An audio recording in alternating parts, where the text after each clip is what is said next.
It's 19:01. I'll call the meeting to order. Playoff season, let's give the big guy some room here. First order of business is approval of the agenda. May I have a motion? Second. Any ads? I looked at this 3 times and I was tired when I did that. I couldn't find the policies done by Peter that are on page 174 and 177. They're in the package, but they're not on the agenda. They're part of the second reading of the bylaw. Okay. Yeah, So they're referred to in the They're report. not actually part of the bylaw, but they're, Okay, so they're just not referred they're to. just attached. Okay, good. Yeah, Thank you. Sorry, It's, okay, yeah, Yeah. good. Anyone else? Peter? there was a fair bit of last minute late correspondence from residents regarding the zoning bylaw. So it was past the time of normal acceptance of correspondence, but given that it's up for consideration of second reading tonight's meeting, that I would suggest that we add it as 11B so that council could receive it, whether or not we go through it all, but at least receive it. It includes a petition from the owners of the houseboat with respect to the water zoning aspect of the zoning bylaw. Well, I guess we can receive it, in that we're not expecting any, not calling for any public input in this phase of the zoning bylaws consideration. No, there are a number of recommendations in the report that will be considered by council tonight with respect to changes to the bylaw as it presently stands before giving it second reading. So I thought that it was relevant for council to receive this information, and if in the course of your considerations as to any changes that you might want to consider for second reading, you would have this at your disposal, or having already received it via email, you may already know what you wish to do with it. But I think it could be alluded to in, if not a detailed way, at least a summary way, so that you can acknowledge having received it. And Well, we can. I think we may all have seen it by email in one form or another over the last few days. But the issue is the public has not seen it. so, which is why it would be on table. It would be very much an on-table thing. So we would receive it for the public to review in light of future public input. It would be posted to the website as per the usual procedure for on-table. So the proposition, Documents. receipt of late correspondence. Yeah, as opposed to waiting until Next the May meeting, yeah. 2nd Yeah. agenda comes out. At least this way it's out there. Okay, everybody good on that one? Okay, so we have a motion on the table. Well, I didn't make the motion. No, we already have that. Oh, okay. As amended. Any further amendments to the agenda? Okay, all in favor? And opposed? That carries. Okay, so public participation, 2 minutes per person, totaling 10 minutes maximum. Lisa Turbin? Turpin, Panorama Road, number 40. I still have a few concerns with the zoning bylaw. The houseboat definition as it's presented for changing, I'm not too sure what exactly you're getting at, because most boats that are harbored out there actually do have a sleeping quarter. So they have a dwelling. Anyway, the bylaw is kind of interesting, and to the note that you guys were just mentioning, the process upon which you guys receive documentation and actually provide the optics that you are considering information from the residents, I'm taking issue with. If residents are submitting documentation to the village office, it should be part of the public record. If it is coming to mayor and council, regardless of how it comes, I noticed in the correspondence this afternoon there's something from Emery Gates, but it was addressed just to Carl Burr. In other instances, residents are sending Carl Burr to his village email address correspondence which is not hitting the correspondence records. So how in 5, 10, 20, 25 years our future council is going to be able to go through these agendas and these minutes and correlate and synthesize opinions and facts from that time to formulate their own opinions. If you guys are doing it via email because Peter thinks this is something you should have, I don't know that that's the best way to conduct business from the residents who are the taxpayers, trying to get information and provide you with other alternatives. So there's a few other issues within the bylaw, but I'll speak to them after you address it. I'm also concerned that, time's up, never mind. Go ahead. There's only one of you. I'm concerned that so many residents came forward to speak to multiple issues, and one of them was the houseboat. And there don't seem to be too many recommendations from the administration on what other courses of action could be entertained by the council. So, in my view, it doesn't really look like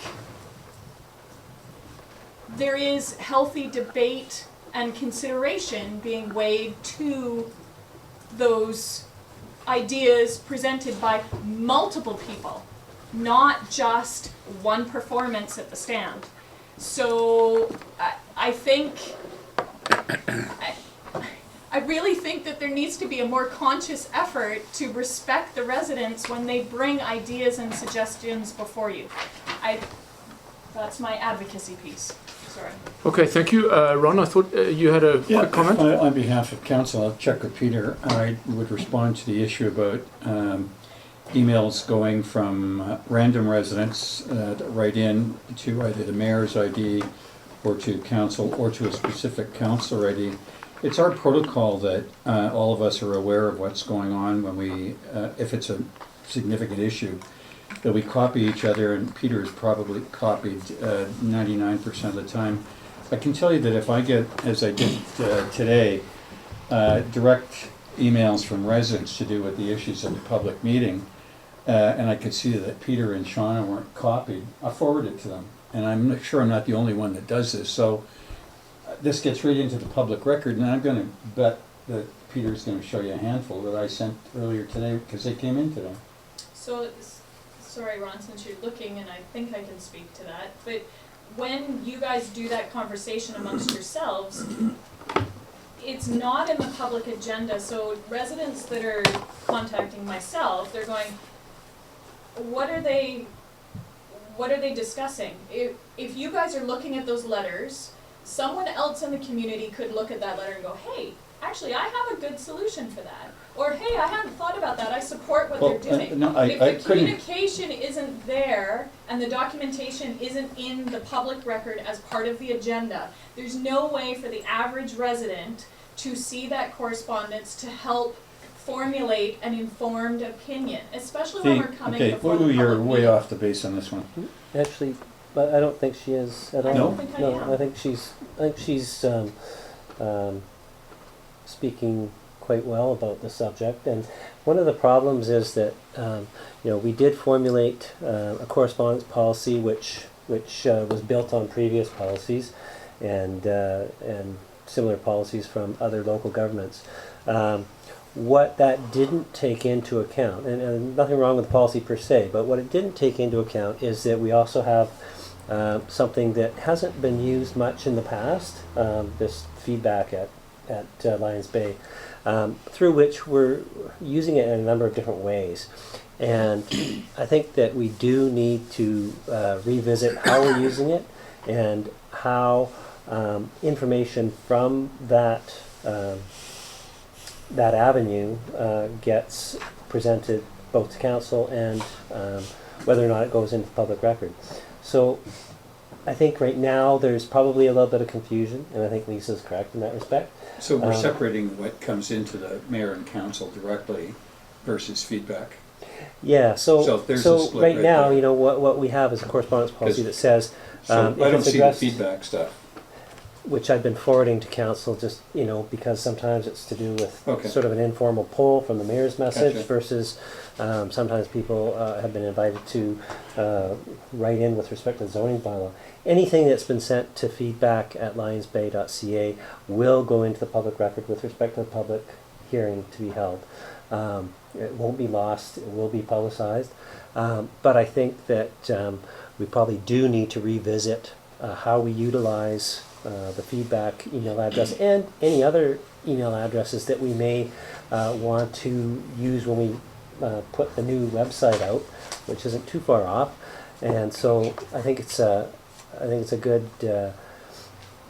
good point that's been raised, and I'd like to reconsider it and bring it back to council for council's consideration. It's an important consideration. It's something that I think most of us actually ran on. You know, I get 20 and 30 emails a day to my official address, not all of which deserve to see the light of day, but some do. I would say I certainly err on the side of including stuff in the public record, or asking for it to be included in the public record. But again, you know, that then relies on judgment. So yeah, we do need to make the policy cut and dried so that it's understood. On the other hand, I don't think we add every email that I receive, because most of them are not pertinent.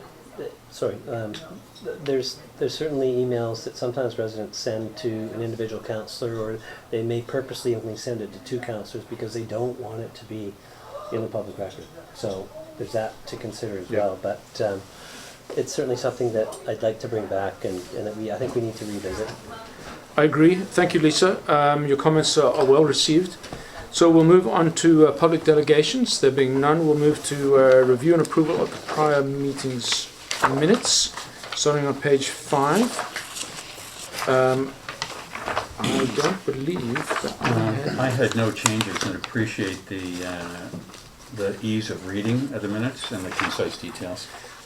I agree. The only thing I had was under section 15. I believe that we did report out something. It was just the rote formula saying that matters were discussed pertaining to the reasons for closing the meeting, rather than nothing, Right. none.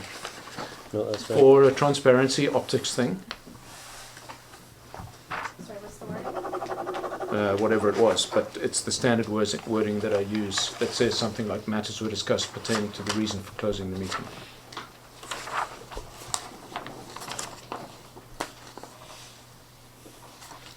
I'll just note for your interest more than anything, there's a policy being debated at Mayor's Council now, where all closed meeting minutes are released X months after the meeting happened. 6 months, I think, is the number being bandied about.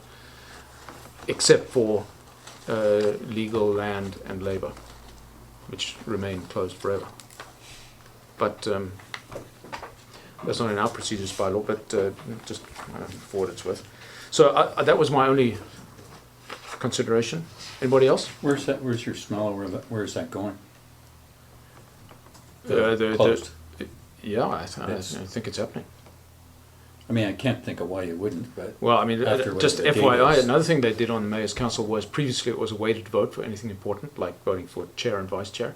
That's changed to one community, one vote. wow.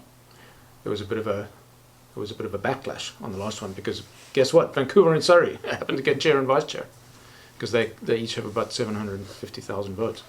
But that was changed. So now it's going to be somebody else. Somebody maybe a little more qualified to be the chair of the Mayor's Council. Greg is a nice guy, but he doesn't think about transit every day. Whereas the previous chair, North Van, Richard Walton, did. He was an expert. So anyway, so that was interesting. Yeah. That's very interesting. Yeah. Because changes to the procedure bylaw is not a weighted vote.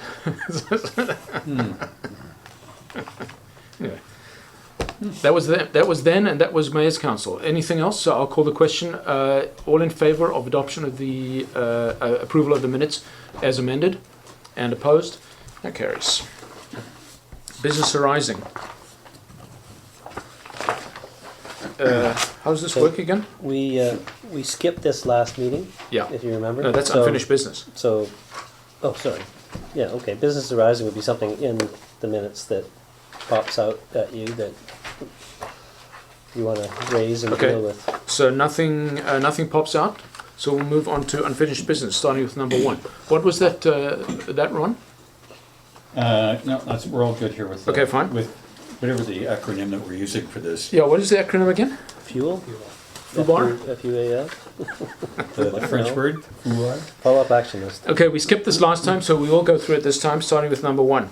a list outlining what council would like to see on House on Community Forum sent to Carl. I've seen nothing, so that agenda is pretty much nailed down now. That's a strike. Pretty good list of invitees. Some that, I would like to see BC Ferries there, for example. I would like to see Sea to Sky Gondola guys there. But it is what it is, and that is on track. So I think we can remove that one now. Parking plan initiatives, Carl and staff. Any updates since the last time? No, I think you and I need to have an update conversation tomorrow or the next day. Yeah, we've been corresponding, Peter and I, in fairly desultory fashion. It's going to be a very cut down set of changes, but I am adamant that council must see the plan and approve it, whatever the plan is, even if it is very basic. I really want council to have seen it and said yes. You'll remember that we allocated 20,000 in the budget for it, but I'd like council to okay the spend of that.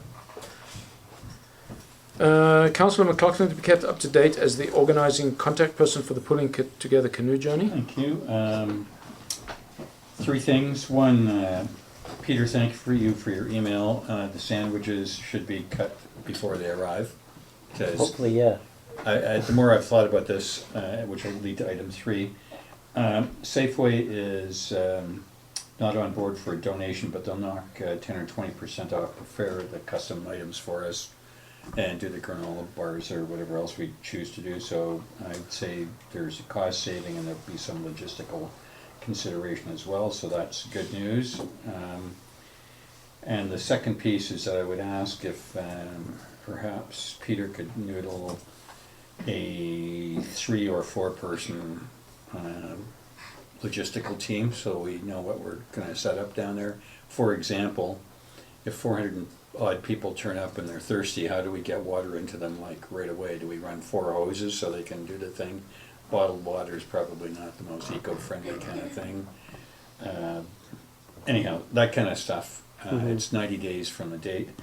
And I will call the guy that came and represented us, tell him where we are with this. So that's the last thing. Wait, so just to clarify, you're saying that they're only offering 15 to 20% off of whatever we wish Whatever to the cost purchase. items are. So they'll custom make whatever we ask them to do. I'm thinking of the sandwiches here. Well, I think maybe this should cause us to pause and reflect on whether or not this is the best option. Agreed. For food, specifically for refreshments. Yeah, I mean, if it's a freebie of sandwiches for 400 people, it's kind of a no-brainer. But if it's just a relatively small discount, I don't know. Maybe we need almost to, have to know what the net rethink it. cost is going to be to calculate it, because What did we allocate again? 24, 2,500. 25. 25, which is, I'm sure, more than ample. Yeah, if we had to pay for it in hard cold cash, Yeah. but yeah, we'd Just revisiting some of the ideas that they sort of threw out there is what Yeah. they've done in the past. Everything from pizza to hot dogs to whatever. I don't know. I think we just need to pause and just kick some ideas around. Well, and then, revisit with it. respect to the thing, I think a small and elite group of, I'm going to suggest you, me, Nye, and one other, meet for half an hour or something like that. And I'm sure I think we've had some pretty good conversations around the staff table about ideas and such, so I wouldn't mind us revisiting that first, perhaps tomorrow, and then contacting you to talk about the ideas that we can. Yeah, I think that's a good idea. I mean, discuss. just bearing in mind, the carrots and broccoli are not going to get eaten. These are going to be very hungry people looking to fuel up pretty fast. Yeah. And they don't have a huge amount of time here either. So, No. delicate canapes is not what we need. No. The guy said the most popular meal they ever had was pizza. Mm. Now, Let's we'll spitball some ideas Okay, done. and then get back to you and see where As you will. now I just note there that to my eternal regret, I'm not going to be here. Coneheads and drinks. I was actually looking forward to this immensely, but so please take pictures. Okay, item number 4, CAO to follow up with the fire chief on some of the items listed under incidents in the village. This would have been on the February 7th agenda. Yeah, we can strike that. What's the answer? The answer is that the person who put together that report is no longer putting together those reports. Yeah, but what's the answer on the incidents? They were errors? There was a couple of things that were noted as being in village that weren't in village. Yeah, is that what it was? Yeah. And so they shouldn't be on the report. That No, was it it. should have been. There was Okay. like Strachan and somewhere else, and And again, of course, the issue always is that Squamish understands that those people don't belong to us, and they shouldn't count them in our crime statistics or in any future charging regime. So that can be struck because the items were erroneously on the report, and now everybody knows it. Is that correct? Right, but it has nothing to do with Squamish. That'd be RCMP, and this was just LTFO. I know. I just used that as an adjunct. Okay. Okay, fine. Item number 5: Canada Day celebration begin organization. Okay, if I can heave that back to staff and say launch in terms of the invitees, I guess other than Jordan, who may or may not be re-elected, the Mountie, the Pam, and the other dignitaries that we usually invite, we should start on that and contact with the event committee. Yep. Good. Lisa, do you mind? Sorry. As in, can you leave? To excuse me? Yeah, sorry.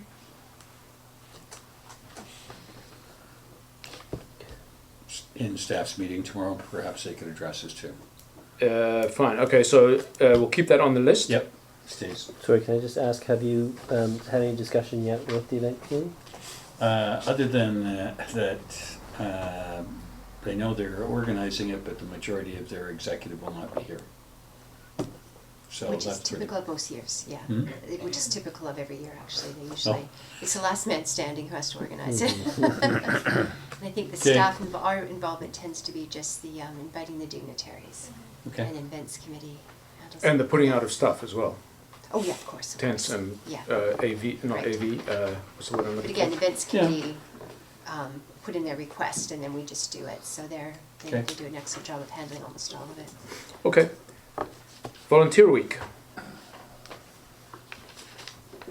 The reception is on Wednesday. Yeah, next Wednesday, 4:30 to 6:30. Yep. So we've arranged catering and we've put, sent out invitations, are getting RSVPs. And then on, I believe on the Monday, we're going to put up the banner on the Lions Mayor Pass. First, is that Or maybe the Monday? 21st, yeah, whatever the day is. We've got the request in for that. Great. Thank you. I thought you were mentioning the volunteers. The ESS was particularly good on your last update. Yeah, I'll specifically mention the appreciation this Friday, in this Friday's message. Wednesday. Okay. Thank you. So we'll leave that on the list one more time. CAO to ensure Metro feasibility study was added to the IRR list. Yep, straight. Thank you. You got that, Shauna? Yep. Organised public information meeting for zoning bylaw in Broughton Hall, April 6th. Strike. Correspondence. Invasive species, public work manager to respond. Done on March the 5th. No, of course, no. No, nice try. response. April 5th. April. Sorry, received your request. Thank you. That can go as well. It's That's only number 9, you. Shauna. Yeah. Correspondence. MLA PIM's First Nation Stakeholder Advisory Committee report staff to identify the notice of interests in Lions Bay, if any, and report to council in due course. Yeah, I haven't done that yet. Okay, let's leave that on the list.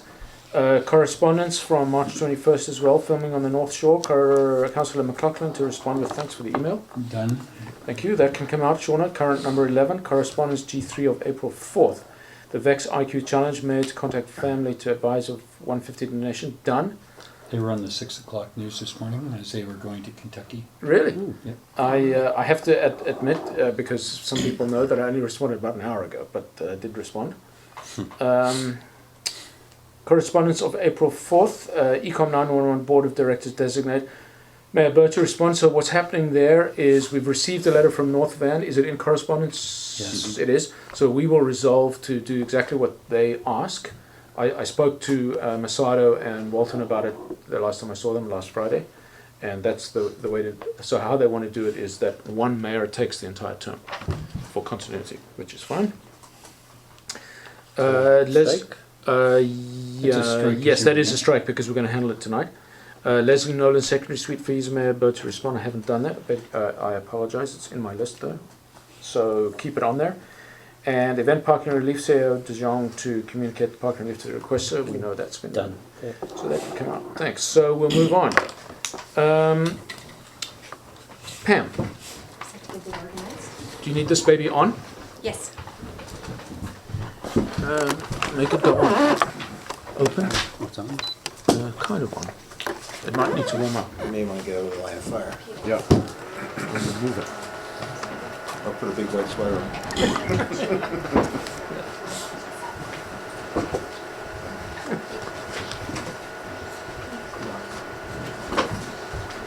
Just put my book on. Yeah, I think you're right. I think that's probably going to do the trick. I'd make room for you, but my space is taken. It's been used for that before. Right. Adjust your book here.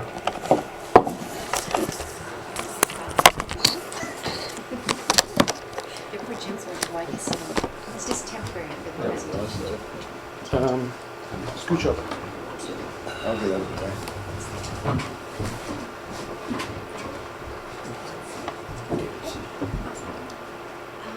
Okay, so presentation of the 5-year capital operating plan. So just at a high level, the proposed general tax adjustment or increase is 5%, and the utility bills have gone out. The water was a 6% increase. This is for single-family residents, so that equates to about $86. Sewer was a 0% increase this year, but the utility bill included the $266.80 from the previously repealed parcel tax. And for communication, I sent an individual letter to every Pelton Grove resident explaining the increase in the utility bill, but they'd see the offsetting decrease on their property tax bill. And solid waste and recycling, due to our new waste control carrier, for single-family residents, it was a 7.7% decrease, so a decrease of $28. And the assumptions that we made in the 5-year plan, so this was the year 2018 to 2021, property tax increase 5%, 5% for water, 2% for sewer. We don't actually have a contract for wages. We're going to negotiations this year, but it expired 2015, so we put in a placeholder of about 1.75 to 2%, depending on the different years, which seems to be tying into the agreements that have been settled. And we just did an annual inflationary increase for other expenses, like just the regular expenses, 1.5 to 2.5%. So the next 3 slides basically just show the bylaw, how it's required by the charter to be presented. And I'll go into more detail on subsequent slides, but we're required to show revenue, and this is actually mandated by the charter, how we have to show a breakdown of the revenue. And same with the expenses, we're required to show departmental expenses. And those are the mandated Oh, names sorry. of the departments? No. That we can set those just for This future tends reference? to be It's sort of pretty the standard, yeah. accepted, Yeah. standard. Actually, I say that, I would have to talk to the auditors about that in terms of, we try to tie it into the financial statements, and we have a segmented note, so we try to tie it into that as well. Yeah. And this is sort of the final page. The most interesting part is going to the bottom of the page. We're showing a transfer from surplus for 2017. But that's a little misleading because we had the favorable variance at the end of 2016, plus that is essentially the rebudgets. So it's money that we taxed in 2016 that we're carrying forward. So we're not really reducing surplus. We're just drawing from the extra surplus we had in 2016. I've started showing the transfer to the gas tax fund as a separate line because it's essentially the revenue we get for the gas tax fund, and we are required to transfer it to a reserve, so I think it's important to show that separately. And we have such a large transfer to reserves in 2017 and 2018, but that is, notes here. It's essentially the $2,469,250 is the net proceeds from selling property on Brunswick Beach and purchasing the other property for $750, and that has to go into a restricted reserve, as we've discussed, and can only be used for property that provides improved access to the water. And in the following year, again, these are just estimates, but it's the sale of the public works land. We just estimated $6 million, plus the purchase of $1 million of the new public works facility. And there's an additional $100,000 that's being drawn from the restricted reserve for the pedestrian bridge at 63 Brunswick. And that money, again, will go into a reserve, but it is not restricted. You can use it for any form of capital. This is the kind of just graphically showing our revenues, and there's been quite a significant change this year. In the past, our revenue has, the bulk of it has come from taxation and utility fees. And this year, because of the grant revenue that we were successful in obtaining and the proposed sale of land, they're actually, our largest source of revenue is revenue from land sales, and our second is grant revenue. So again, it shows how council has successfully been able to get additional revenue other than from taxation. Is it valid to consider a land sale as revenue? Yes, Isn't that a capital? I mean, it actually is this is revenue. what PSAB allows you to do. Yes, you're actually required with Required. municipal accounting. It's the same, the one that's even more unusual is showing the loan proceeds as revenue. As revenue. In a private sector, you wouldn't do that, but that is a PSAB requirement that it be shown as revenue. So that means your revenue is all over the place from year to year. It is, but by showing the breakdown required by the charter, you're able to see the, see what it makes very clear what that additional revenue is coming from. Yeah. And then just graphically showing the departmental expenses. Again, general government is number 1, water number 2 at 17%, and then public works at 14%. So the highlights, this is sort of highlighting the supplemental requests. This one's $60,000 for a planning consultant, $8,000 for land surveying for specifically the public works property. We'll have to get it surveyed and actually get some surveying to see if it's a contaminated site. $20,000 emergency management planning, $20,000 asset management plan, $7,000 for an increase in volunteer firefighting payments, $10,000 for the by-election, the $22,500 for the landscaping plan, but that's offset by $20,000, which we're showing in revenue, and the $2,000 for the emergency communication system. Sorry, so Pam, so Yeah. the net on the landscaping plan is 2,500? It's 2,500, yes. Okay. And again, we're required to show the revenue Yep, and yep, the capital. And what's the 2,000 again, the bottom one? That is the emergency communication Oh, system. the call-out yes, system. the call-out Yeah, system. yeah, The EPAC? Yeah. Now, the capital plan, and we'll have the details of it on some following schedules, but with the loan authorization bylaw allowing us to borrow up to $3 million, I have done the 5-year plan on the assumption we will be borrowing the full $3 million, so it's spread out over the 5 years. And in 2017, we know we've been successful with the grant. So we have a total capital budget of over $4 million. About $2.7 million of that is for the water storage system, and we've received the clean water wastewater grant of $2.2 million, and we will borrow $460. So it actually has a net zero impact on taxation. And then from 2018 to 2021, I just sort of keep an eye to just at our best estimate of when we will do, and with the IMP as well, when we plan to do the projects over the next 5 years, and I just offset it with grants and with the loan proceeds. So it's going on the assumption we will be able to do all of those projects and we will be successful with our grant applications. So I mean, it's an amazing coincidence that the MFA proceeds add up to 3 million exactly. So that assumes some kind of blended grant rate, because right now we're at the magnificent rate of 83%. But what's the blended?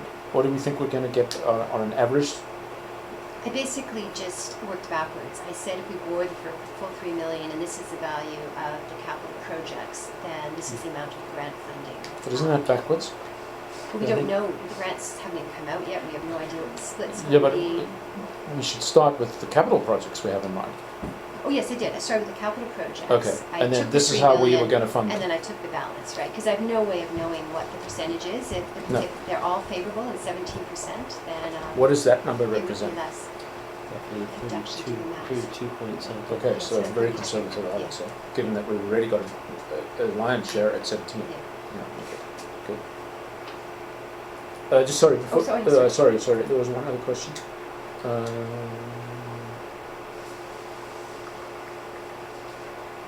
No, I've lost it, sorry. Okay, and it breaks it down into more detail in these subsequent schedules. These are the capital schedules. So again, as I've talked about with the revenue, we have a lot more capital revenue coming in with the grants.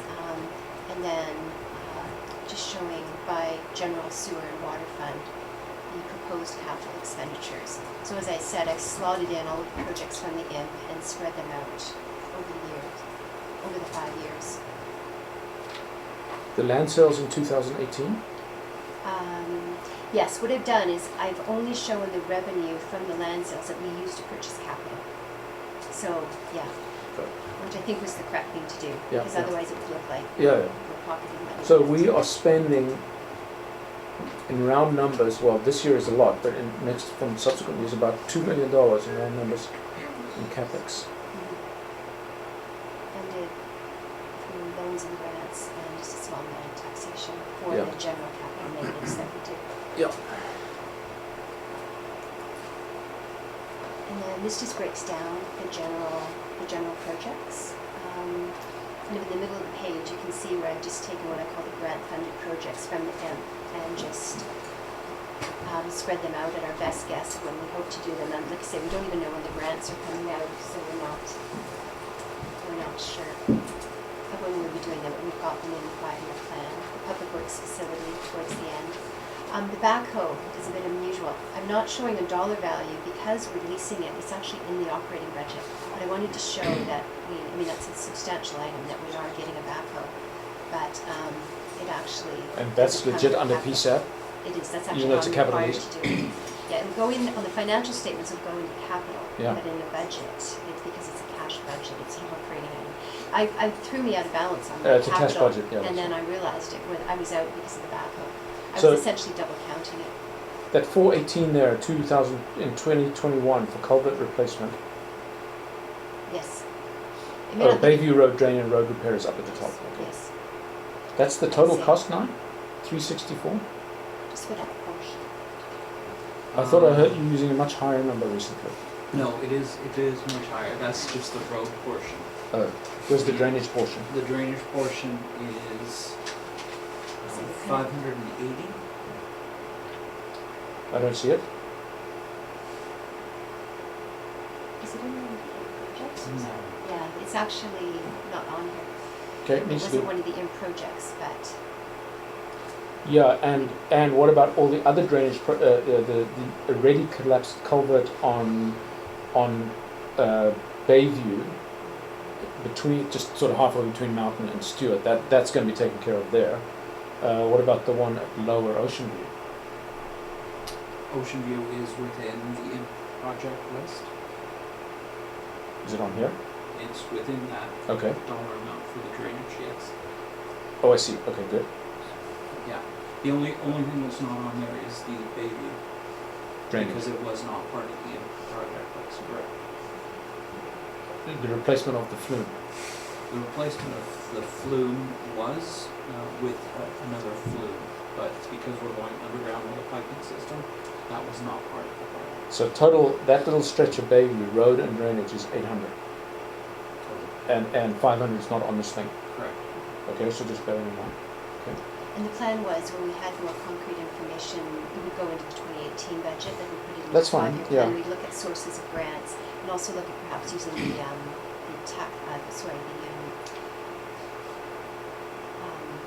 gas tax. I was going to say the tax grant, the tax. But we've spent gas that every tax. year up to now, right? On No, ones. no. So we've got how much in reserves, gas tax reserve? For the end of the year, 200,000. And it's legit to spend it on roads. Oh, yes, Yeah. that's what they want you to spend it on. So, like I say, we're required to put it into a separate reserve, which we've been doing. And this is just a continuation of the general, which was essentially the supplement. Yeah, this has all been approved by Yeah. council. And then just showing sewer, it's just a placeholder. Right now, we don't have any specific for sewer, but we're just putting a placeholder of 10,000. And then the water, again, I'm showing the grant funded projects. The same way I did with the general fund. And Sorry, because I have seen this in the package, but this is the first time I really concentrated. Where is the potential for doing the intake for the infiltration chamber at Harvey? Or you're not planning that at the moment? The infiltration gallery in Yeah. Harvey is not on the books. Okay. Council decided after a recommendation from the IC that we would go with MAG Let's see what and happens see how first. that. And is that the 49,932? No, it's already been paid for. The infiltration gallery at MAG. It's been paid for Yeah. as part of the new build Canada grant.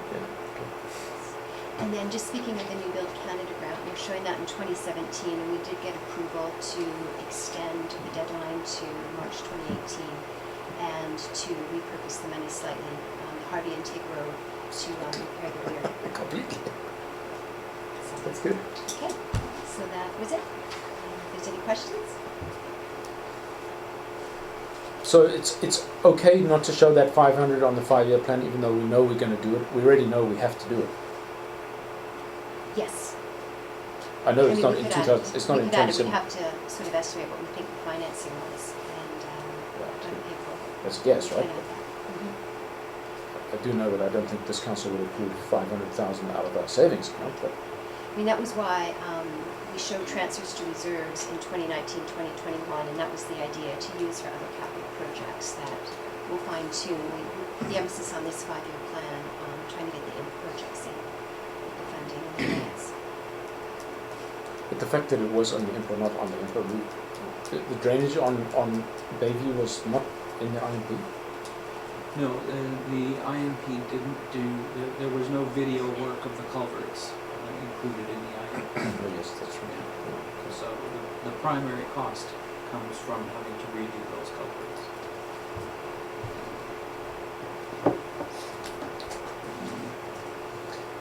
We've seen these numbers before, maybe not packaged in such a way, but none of these are new to us, I think, right?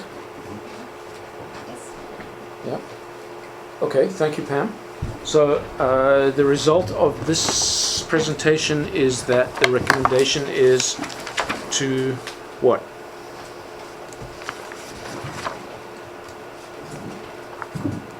To receive it, I guess. Just to receive it? There's no first reading or anything? That comes later with the bylaw. Oh, that's in bylaws. Okay, I thought I'd seen it. That's why I was. Okay. So, motion to receive that report, please. Thanks. And a second. Any further discussion? All in favour? Opposed? That carries. Thank you, Pam. That's nice. And Nye, annual drinking water quality report. So, high-level skim. Water consumption was down by 85,000 plus cubic meters over the course of the year from the previous year. We also had 54 days without MAG operational and 31 days without Harvey operational. Harvey was due to a lightning strike. MAG is due to the turbidity instances. But no boil waters. No boil waters. The other point of interest, which I haven't included specifically in the report, is that in 2016 the water treatment plants were certified by EOCP, meaning that we are now mandated to have operators with water treatment certification, which we have our lead operator hoping to write an exam this summer, and that was negotiated with Vancouver Coastal Health.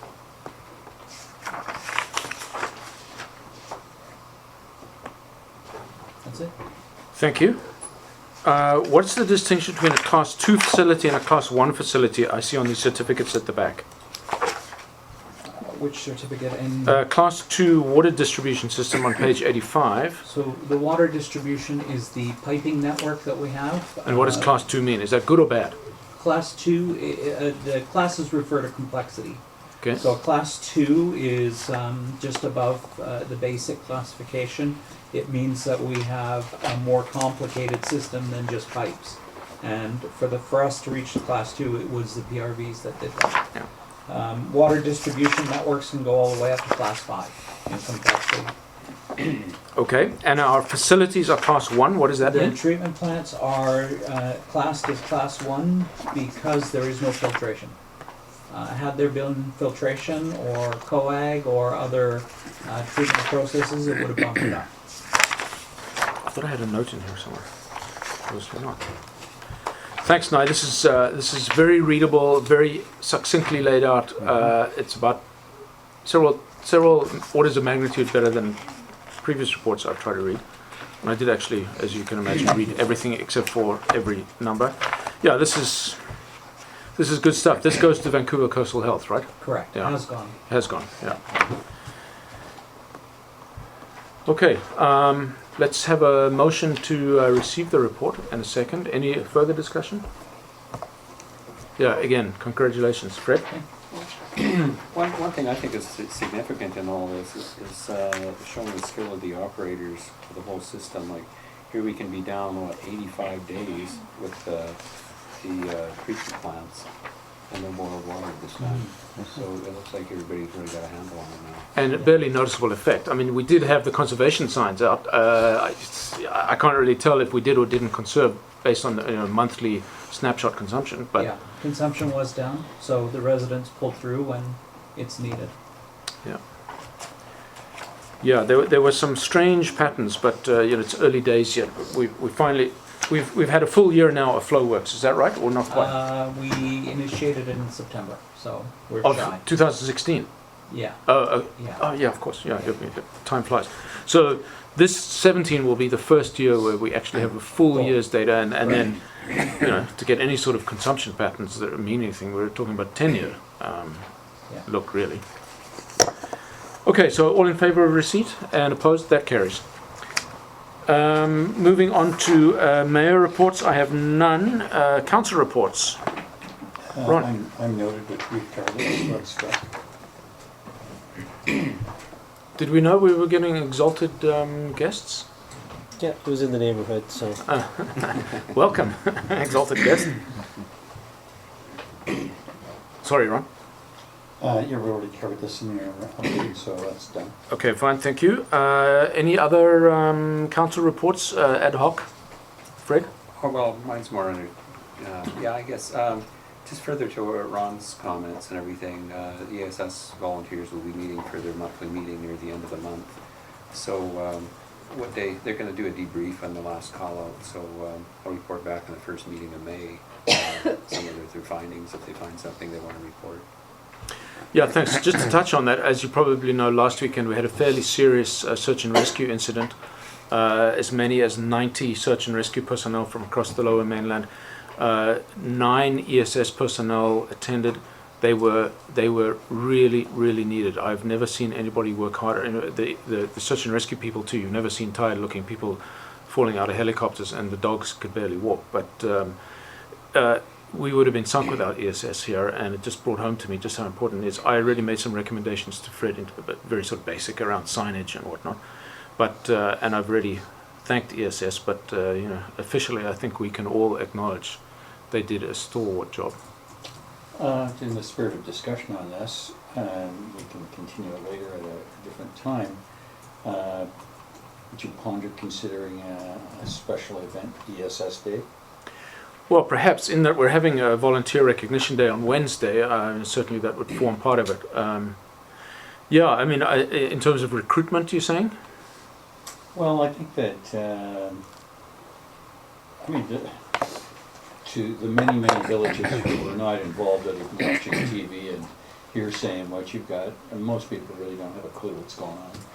And this is a pretty big deal where all these people gave their 24 hours a day for 3 days kind of thing, let alone all the intake and stuff like that.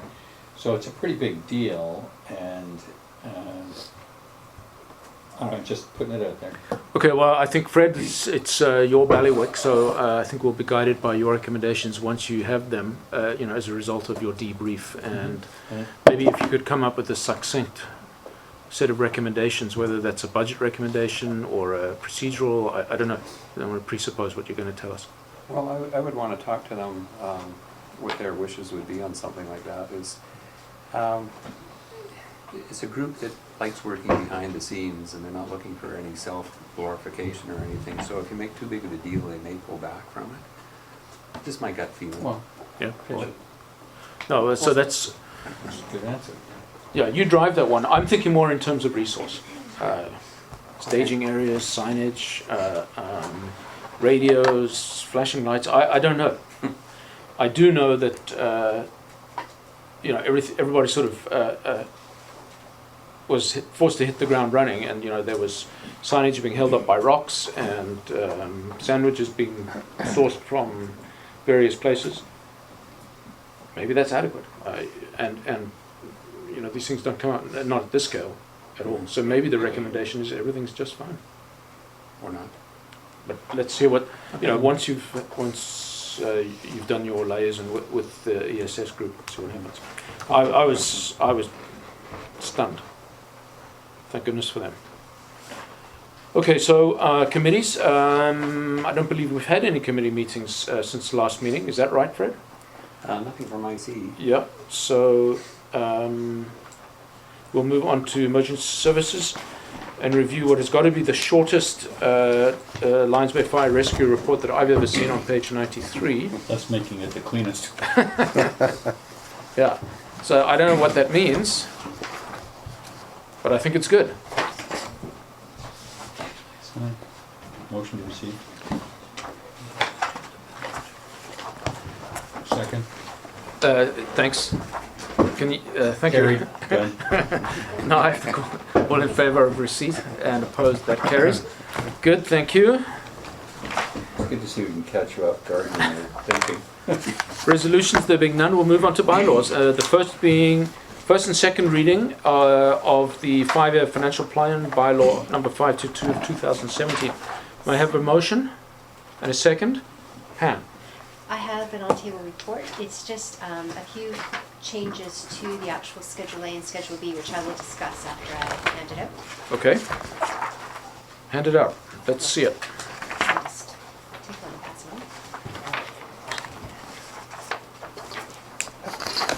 on. Will not be for $2,000. What are you showing us? It's a 500,000. The missing. No change to the The bottom missing line. 500 grand. Yeah. The auditor's only interested in 50K. Okay. So,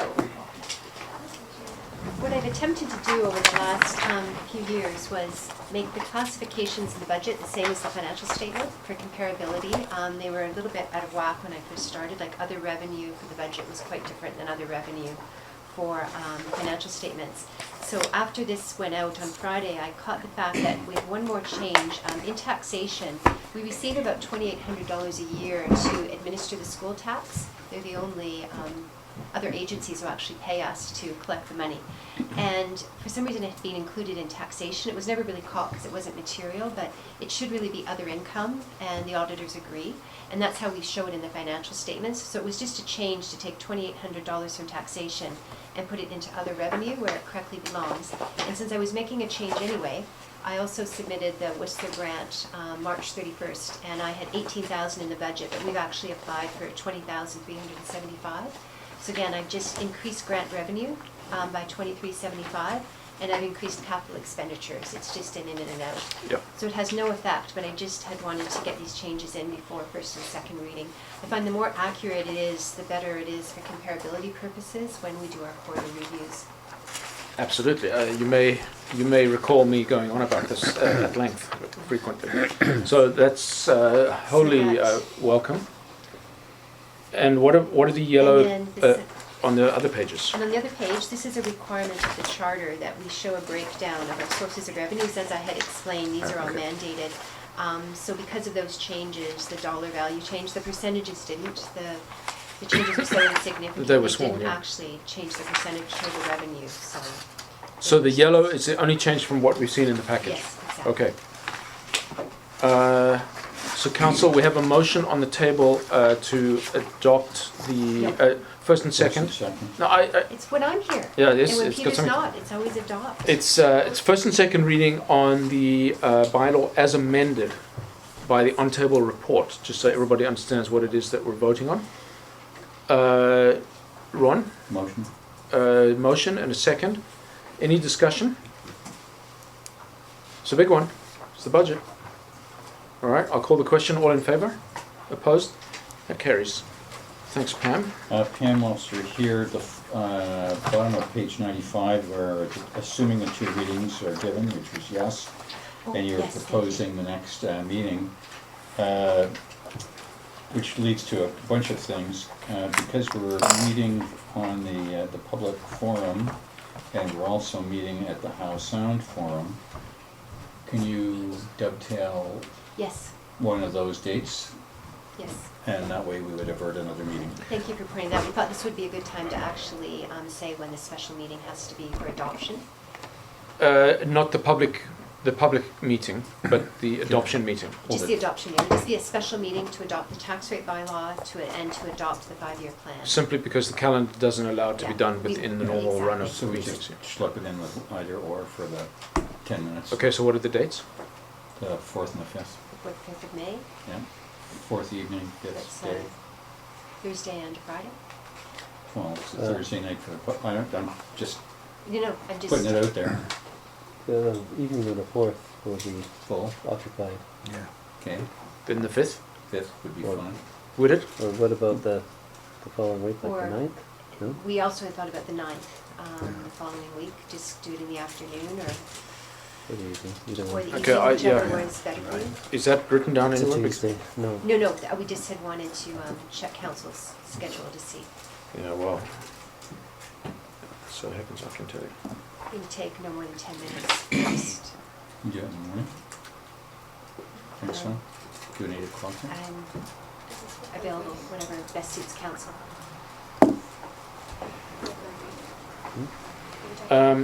Adoption for a special meeting. Do we have to resolve that tonight? Yep. No, No, it's just it's we could. just propose the solve dates, that on- as long as we have 4 days notice, 3 days notice, we're good, right? Well, you'd have to decide at the May 2nd meeting, Yes. when you're gonna do it. Yeah, at the May 2nd meeting, we'll Yeah. finalize it. Okay, so if you float the dates before Right. then. Float the dates, we can exactly. Park the blackberries in the gym.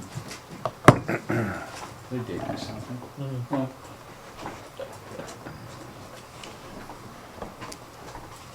And the proposed date for the special meeting would be the 5th, Pam?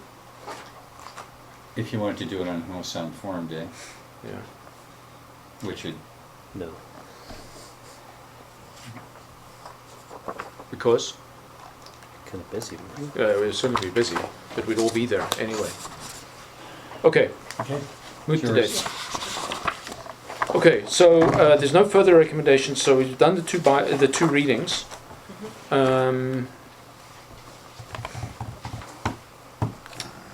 And you'll get back to us on the calendar requirements for the adoption.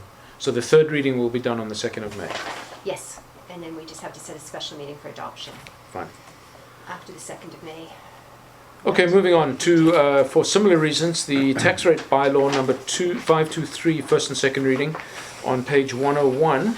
Pam, run us through this one, although it's fairly obvious. Yeah, it just flows obviously from the budget, and we made the changes recommended by council for the last meeting where we made the recreation nonprofit multiple equal to the residential.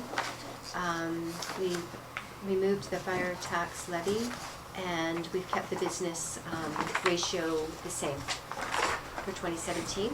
And then from that, we calculate the mill rate. Okay, so my question was, this utilities, that 40.000, that's a mill rate or a multiplier? That's the mill rate. That is the mill rate. And that's the maximum we're allowed, which again was a previous instruction in prior years from council to Yeah. maximize utility. Yeah, which of course, it just, BC assessment compensates by valuing utilities at almost nothing, but okay, fair enough. That seems to be the case throughout BC. Okay, so does this meet with council's, I mean, you remember we were going to do this. I mean, the major change is in the big one. We The recreation we set equal to the. and it was previously 4 times, Yes. Yeah. Actually, 6 times, I think. 6 times the residential rate, okay? No, it was 3 Was points, it- I think. But time. It's Oh, the sorry. recreation? It was Okay. time. And this was to bring it in line with communities throughout Other BC. municipalities, Other yes. in fact, we were the only one you found that had a It was different the rate. third highest, yeah. Well, I always liked Lions Bay to stand out, but maybe not for that reason. Okay, so take a motion on first and second reading on the tax rate bylaw, number 523 of 2017. Fred, I'll take that as a motion, thanks, and a second. Any further discussion? All in favour? Opposed? That carries. And the driveway crossings bylaw, number 521. this being the adoption vote on page 105. We've given first, second, and third reading to this bylaw. I'll take a motion for adoption. Thanks, and a second. Any discussion? Ron? And this one is for Peter and I just wanted, and on page 110, section 4 standards, two things.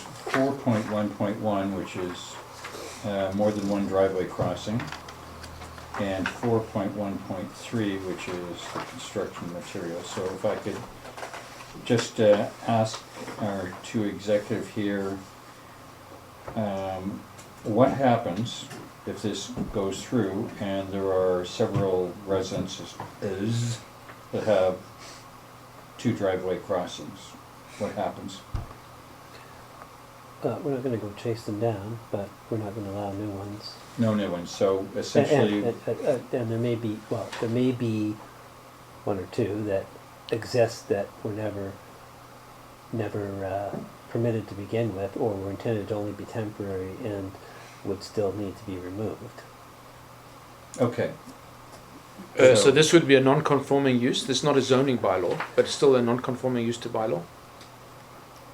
Well, what I'm saying is there's certainly at least one, probably more than one, where we've got what was intended to be a secondary temporary access During construction or whatever, yeah. And it needs to be removed. So that's what I'm referring to. Okay, so that's a building permit and / whatever So issue. let's Yeah. say we have a conforming residence that has two. What happens? Currently has two today. Well, That, and I don't know the behind whether it was supposedly temporary. It looked like they both look pretty good to me, so what do I know? Let's say situation exists. I can point to you 5 on the map. Well, I can too, so let's say what happens to them? We probably wouldn't deal with them unless there was an issue. With Done. Looking at the public So works manager. substantially grandfathered unless there's an issue. Correct. It's a de facto grandfather. Okay, thank you. So which brings us to thank you, for 4.1.3. And unlike Carl, who drives around the village because he's lonely at home by himself, I've got a dog. some of the driveway materials here, we're talking about asphalt, gravel, or crushed stone, blah, blah, blah, blah. Let's pick the guy who lives at 375 Ocean View Road, and his driveway is concrete.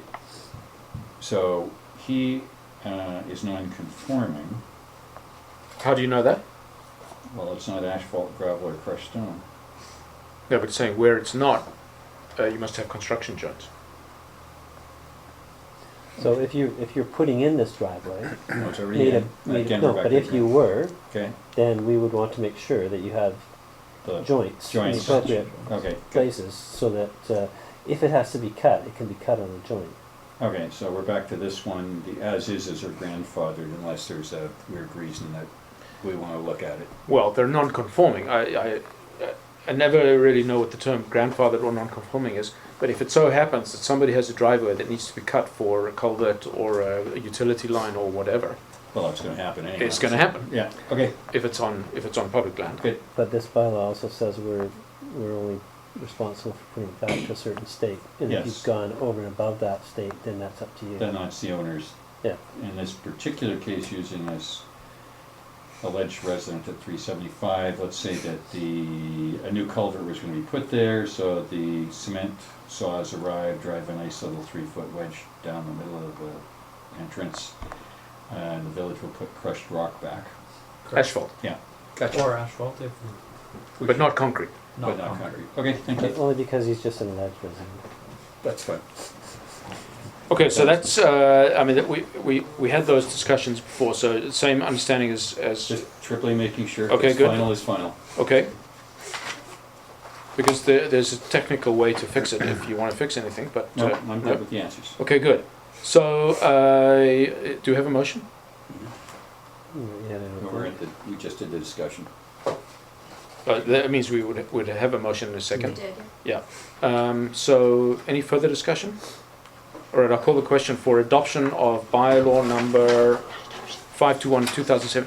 It's not adoption, sorry. You're so worried. Sorry. Just as well, perhaps. Did it again. Pam's when I left the room. Yeah, I threatened adoption before we'd given any readings. This one is in fact adoption, so all in favour? Opposed? That carries. And the road closure bylaw number 517, also adoption. Is this contingent on Modi approval? It was, and it has been approved.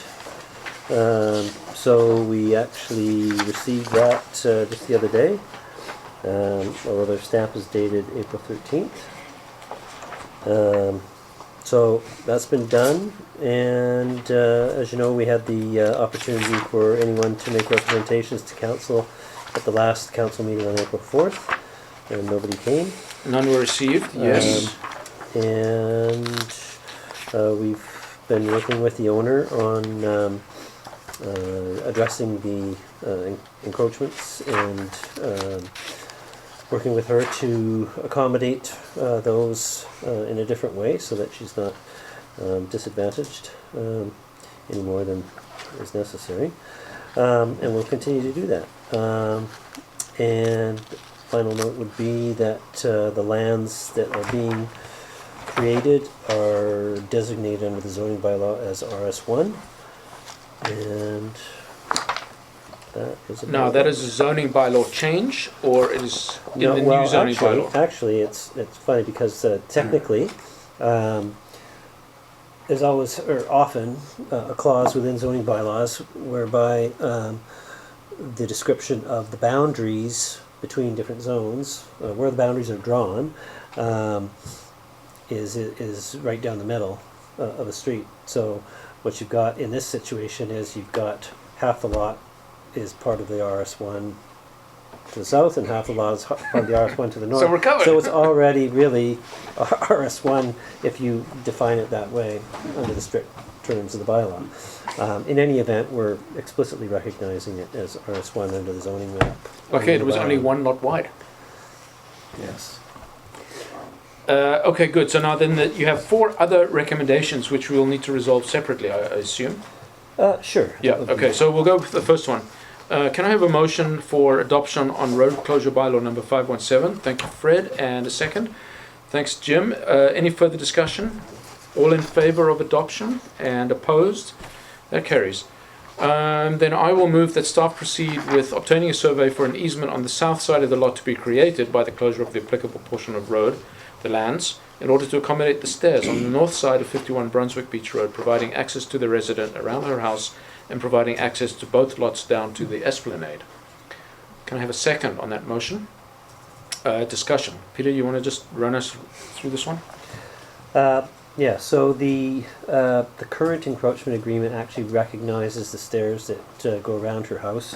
And the setback there is only 5 feet and kind of need 8 or 9 to actually get around the house. As well, there's a staircase that goes down to the water, which is partially on the new lot to be created and partially on public land. And it was, I believe, also recognized under the current encroachment agreement. So this basically ensures that the owner of the lands at 51 Brunswick will always have access around the home, and both owners of both lots would benefit from the access to the beach. So this is an easement, not an encroachment allowance. So this No, is actually an goes on easement. This goes title. on title, yes. And so the buyer of the lands would be buying something with an easement Mhm. that provides for steps down to the beach And and a path. and a portion around the side of the neighboring house. It's good that Steve's here, so let me just understand something. So this particular house has a wall, then a chimney breast jutting out, then a wall. So where does the setback, does it follow the actual profile of the house, or is it the maximum extent of the house, or how does the setback work? Steve, do you want to comment from the gallery? Usually there's some kind of sighting exceptions for projections. You'd have to look at the bylaw to see explicitly, but usually bay windows, chimneys, things like that are exempted. And there's usually something like 0.6 of a meter, 2 feet or something like that into a side line. Projection exemption, that would be where if your setback is 1.5 meters, sometimes there might be a slightly larger exemption if you've got a wider setback provision to the property line. But typically it's a 2-foot exemption for things like chimneys. Yeah, this is not overhanging, this is footprint. This is on the ground. Yeah. So that's, so I mean, essentially what this will mean is that if so the chimney projects a good 2 feet into the setback. However, this will all get sorted out by the survey of the easement, and presumably the survey will indicate where the easement goes in a full legal description. Yeah. Providing exactly what we're trying to do here is accommodate stairs and provide access. And so the surveyor knows what that means. Yeah, and it's in your zoning, it's in this new zoning bylaw. Yeah, It's yeah. spelled out quite specifically that it's 2 feet. Okay, good. Thanks. So we have a second motion. Any further discussion? So I'll ask for all in favor on that resolution. Thanks. And opposed? So that carries. So staff got some marching orders there. And following that, I'll move that staff proceed with the legal steps necessary to provide for the easement and for the registration of the lands in the Land Title Office in the name of the municipality. Can I have a second on that? Thanks. Peter, anything you want to tell us about this? No, it's just next steps. Municipal lands will be the owner of for sale parcel, the proceeds of which go into special kind of reserve, restricted reserve, assuming it does sell. Yeah, but this is just This is the easement. this is just raising title in the land title office, putting it in our names. And Where is the title today? there's no title for these lands right now. Just roadway? Yeah. Yeah, public lands. Fine, okay, so everybody got that? You know what we're voting on? All in favor? And opposed? That carries. And I will move that staff continue to work with the resident of 51 Brunswick Beach Road regarding the clearing of the existing encroachments from the lands and the provision of alternate arrangements for the structures and any new encroachment agreement required as a result thereof. Can I have a second? Thanks, Jim.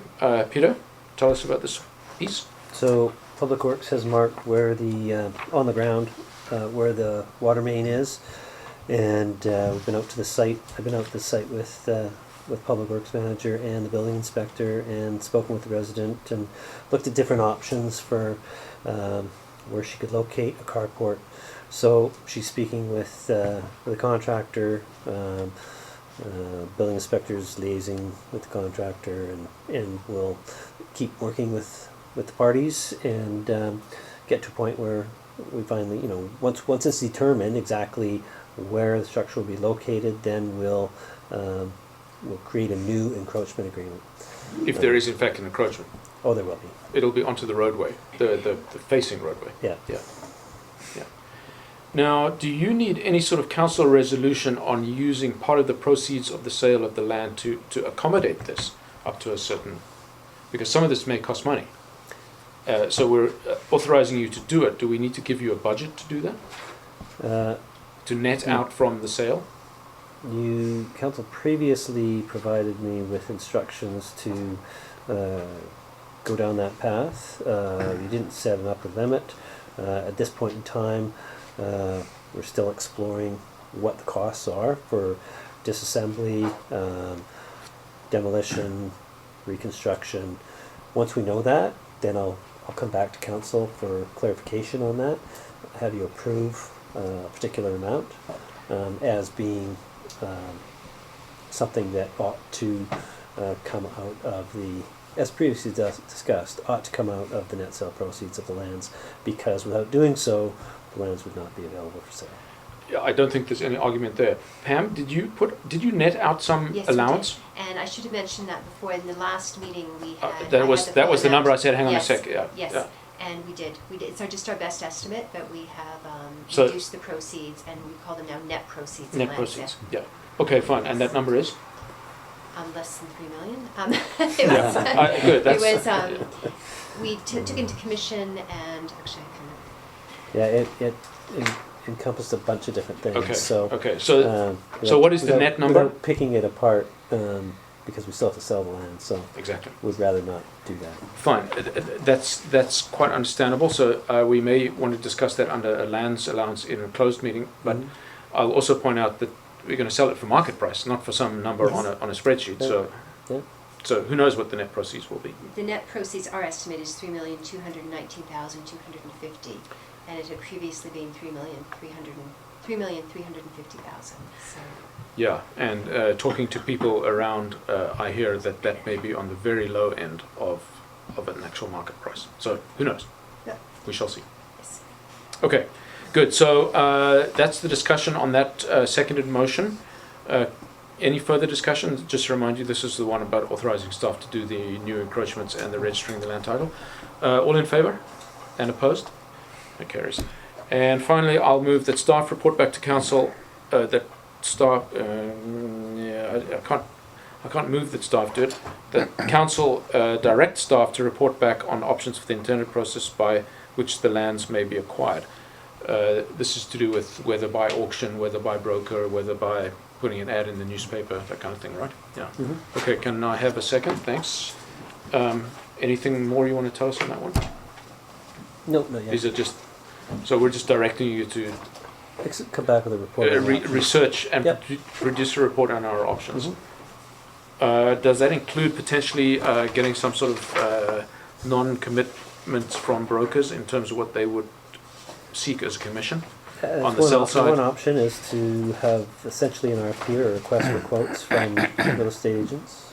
But you'd want to get council's okay on, you first want to make the report on what our options are. Yeah, I'll bring a report with the options, and I expect to make a recommendation, and council can instruct me what to do next with respect to one of those options, or if you've got something else in mind. But yeah, there's a few different ways to go, so I think we'll have that discussion in due course. Okay, everybody got that?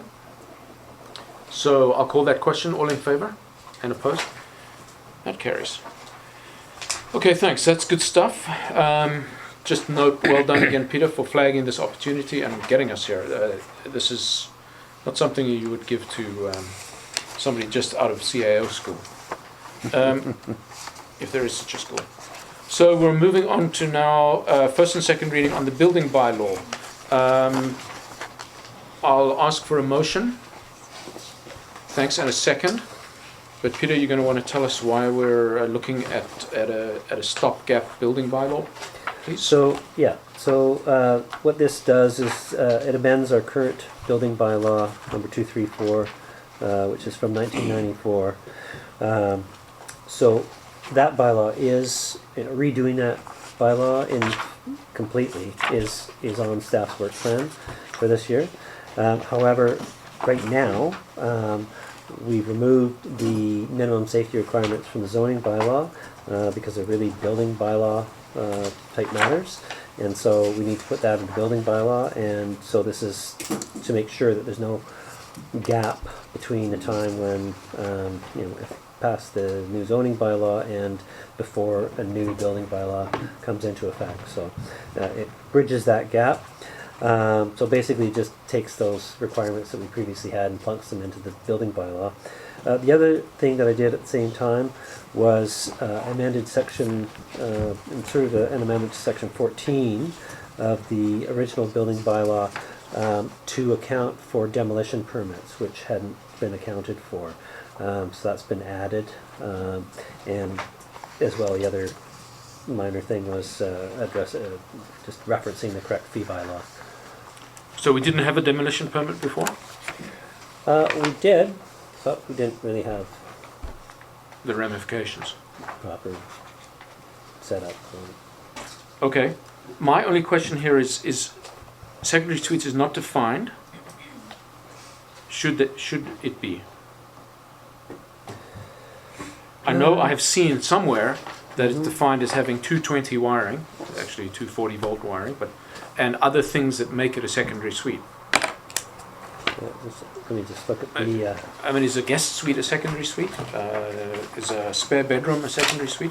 I see that we're supposed to have a separate exterior entrance. Is that the thing that defines a secondary suite? Let me just read you the Page 142. definition Yeah, in the zoning from the bylaw. zoning Yeah, bylaw. I know there is one. Is secondary suite means a dwelling unit completely contained within what would otherwise be a single detached dwelling, and having a total floor area of not more than 90 square meters in area, and B, having a floor area less than 40% of the habitable floor area of the building, used only for residential use, consistent with the provisions of the Residential Tenancy Act. So we could take that definition and insert it in the building bylaw as well. Well, I would say we just refer to the zoning bylaw. It has the same Oh, meaning. sure, yeah, yeah. Could do Steve, that. you were going to say something? Speak. Oh, expert Yeah, one. the zoning provisions for secondary suites are actually taken straight from the building code. So I'm sure your building bylaw cross-references back to the building code, so it'll be covered that way, the definition. It's indirect, but that's where all the definitions for secondary suites emanate from. Yeah, well, without having the full building bylaw here, let's assume that it does refer to the building code, the BC building code, Right. or the national building code. Yeah. But I'm still concerned about, by that definition, a guest suite would be a secondary suite or not. In other words, this is only first and second reading, right? So there's still opportunity to fix. We don't need to have this discussion now, but I'll just flag that one because I saw this in here. I said, yes, we need to do this for the reasons you stated, because right now they would be uncovered if we pass the zoning bylaw in the future. So they have to go somewhere. But secondary suites are not adequately defined to my mind. I think consistent with provisions of the Residential Tenancy Act would also lead us in a Something. direction that Sure. that requires proper access and egress and And my main concern is that this section D gets enabled. That's the inspection parts, the smoke alarms, the et cetera, et cetera. Mhm. Okay, so with that proviso that there is one more kick at the can in third reading, we're looking at first and second on this amendment to the building bylaw number 234 of 1994. This bylaw being number 524 of 2017. Can I have a motion? Because I know we don't have one. Thanks. And a second. Any further? Call the question. All in favor? And opposed? That carries. So that's first and second reading on that one. Just for the elimination of doubt. And now, moving to F, second reading on the zoning and development bylaw number 520 of 2017. actually, might I suggest that you receive and, if you wish, review the late correspondence having to do with the zoning bylaw? Okay, we currently have that in the amended agenda under 11, but I'm prepared, that has to be unanimous. But I'm pretty sure I don't see any dissent. So let's take that as the motion. And can we have a second? This is to receive the late correspondence pertaining to the secondary suite. Is that a second? Yep. Thanks, Jim. I'll call the question direct. All in favor? And opposed? That's unanimous. To change the agenda to receive the correspondence now rather than in the slot allotted for it. So what's the thing? We look at it now? Well, you thumbed through it. You have already seen the content previously. These were related to And Some if you novel. so desire, I suppose you can.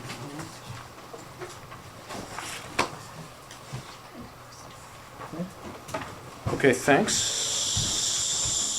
I think we've seen all of these. You checked your email today as well. Yeah, I haven't seen the first one, but I have seen the others. My concern is that this needs to be redacted. Where? Nope, it's just Postcodes are names fine. of postal codes. It's names of cities and or And this has been areas. redacted, That's so been that's... redacted for phone numbers. But when you sign a petition, you need to indicate where you live. And, yeah, Are you addresses, sure? Yeah. People know that their Street address. street and or PO box is going into the public record. They should when they're signing a petition. Well, I guarantee they didn't. Not half of them. And there's plenty of minors on here as well. It's not our petition. I mean, Okay, I'll review it. You have it for your information. well, we'll have to rescind the receipt, otherwise it well, goes into the record. uh, I'm not comfortable with having addresses, especially street addresses and names. This is good information to anybody who wants to use it. I think it's probably. Well, you're the available. privacy officer, Yeah, right? well, Peter, So speak you up. tell us. What's your statement on this? Your call. I say speak up because I can't hear you with my left ear. Okay, let's resume. The time being 9:50. I'll ask for a motion to extend the meeting to 11 o'clock. Thank you. In a second. You first and My hand was up before the last word came up. I did that on purpose. All in favor? Opposed? That carries. And so the meeting resumes. Where do we stand, Mr. CAO? So it was suggested that, or I'd like to make the suggestion that council consider removing altogether the definition of houseboat from the definition section of the bylaw. Simply remove it from the definition section, yes. 140. Yeah. But the wording in section 12 point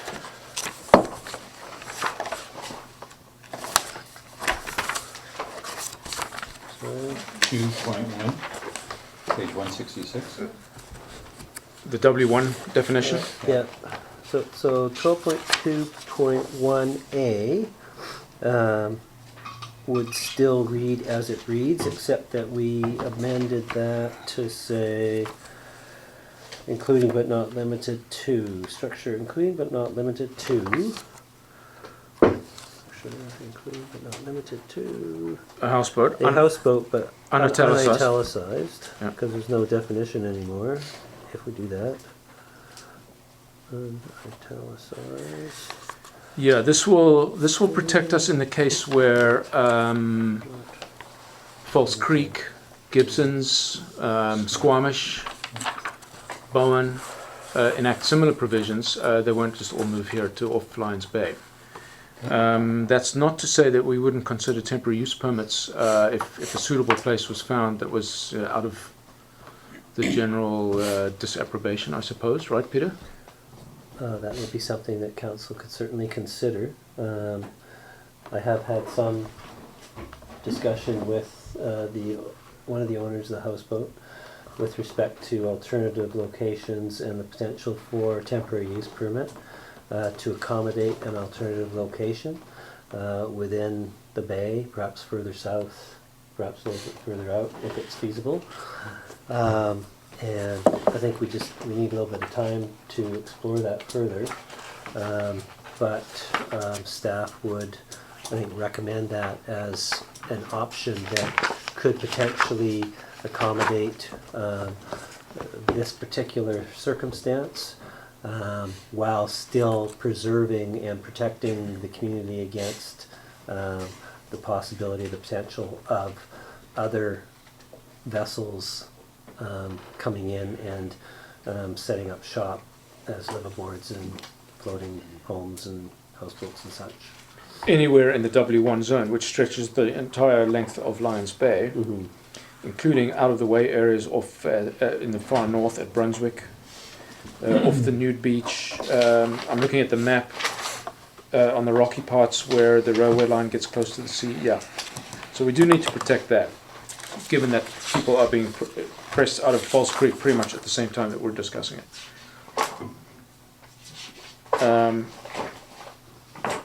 Yep, I like that idea. I'm fine with the strike and that change. So part of the issue with trying to define a houseboat is, as we've discussed, it means a lot of different things to a lot of different people. You can get all kinds of different pictures of what is a houseboat. It's kind of one of those things that you know what it is when you see it, but it's more difficult to put into words. with respect to the particular vessel that is currently moored, or that we're talking about at Hilton Grove, the owners of that vessel have already defined it themselves as a houseboat. So I don't think there's any issue in terms of identifying what it is in this particular circumstance, but in terms of any other vessel that comes along, we're going to want that that non-permission to be as wide as possible. So I think that by removing the definition, we're better off than having a definition, and will encompass a much wider scope using the words that have been judicially I considered. mean, if somebody was to, purchase an old tugboat and anchor it out there, they'd be the same, we'd have the same problem, but it's not a houseboat. But,